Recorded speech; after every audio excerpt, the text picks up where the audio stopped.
মুসলমান ভাইরা আমার, বিশ্বনবী বলেছেন, ও আমার সাহাবারা, ও আমার উম্মতেরা, কিয়ামত পর্যন্ত আনেওয়ালা উম্মতেরা, গুনাহ যখন হয়ে যাবে বেশি বেশি তওবা করতে থাকবে, হিসাব করবে না, শুধু তওবা করতেই থাকবে, ইস্তিগফারের আমল করতেই থাকবে। আস্তাগফিরুল্লাহ আস্তাগফিরুল্লাহ আস্তাগফিরুল্লাহ রাব্বি মিন কুল্লি যামবি ওয়া আতুবু ইলাইহি লা হাওলা ওয়ালা কুওয়াতা ইল্লা বিল্লাহিল আলিয়্যিল আযীম। এই ইস্তিগফারের আমল শুধু করতেই থাকবে।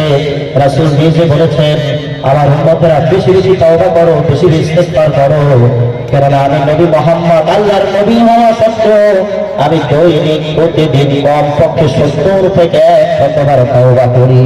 সুবহানাল্লাহ বলেন। আমি নবী, আল্লাহর নবী মুহাম্মদ, আমি নবী হওয়া সত্ত্বেও দৈনিক সর্বনিম্ন 70 থেকে 100 বার আল্লাহ তাআলার কাছে ক্ষমা চাই, তওবা করি। আমার উম্মতেরা তোমরা বেশি বেশি আল্লাহ তাআলার কাছে ক্ষমা চাও, তওবা করো, ইস্তিগফার করো। দরকার আছে না নাই ভাই? দরকার আছে।